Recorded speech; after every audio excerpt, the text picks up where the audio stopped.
ایک ان پڑھ M P اے کو وزیر صحت بنا دیا گیا۔ وزیر بنتے ہی اس نے میڈیا کے ساتھ سرکاری ہسپتال پر چھاپا مارا۔ وارڈ میں 2 مریضوں کو آکسیجن لگی ہوئی تھی جبکہ تیسرے مریض کو نہیں لگی ہوئی تھی۔ وزیر صحت نے ڈاکٹر سے پوچھا 2 مریضوں کو سی این جی لگی ہوئی ہے، تیسرے کو کیوں نہیں لگائی؟ ڈاکٹر نے سر سے لے کر پاؤں تک وزیر کو دیکھا اور پھر ڈرپ کی طرف اشارہ کرتے ہوئے بولا، سر یہ مریض پیٹرول پر چل رہا ہے۔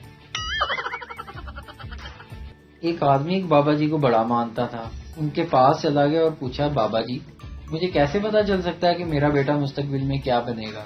بابا جی آپ اس کی ٹیبل پہ سگریٹ، بیئر، پیسوں کی ایک گڈی اور کتاب رکھ دو، ان میں سے جو وہ اٹھائے گا اس سے پتا چلے گا۔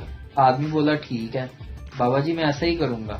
اگلے دن بیٹا آیا تو ٹیبل دیکھی، پیسوں کی گٹھری اٹھا کر جیب میں رکھی، سگریٹ پی لی، بیئر چھپا لی اور کتاب ہاتھ میں لے کر گھر سے چلا گیا۔ آدمی اگلے دن بابا جی کے پاس گیا اور کہنے لگا، بابا جی اس نالائق نے تو سب کچھ ہی اٹھا لیا۔ بابا جی مبارک ہو، آپ کا بیٹا انجینئر بنے گا۔ بابا جی نے کنوارے اور شادی شدہ لوگوں کی زندگی کے بارے میں فرق سمجھایا۔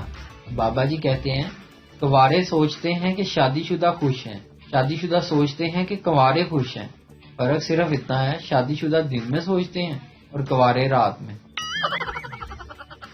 سردار کے پیٹ کا آپریشن ہونے والا تھا۔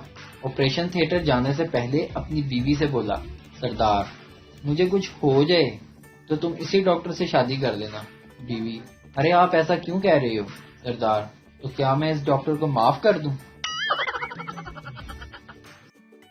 مریض، ڈاکٹر صاحب آپ نے جو دعا پرچی پہ لکھ کے دی تھی وہ تو پورے شہر میں کہیں سے بھی نہیں ملی۔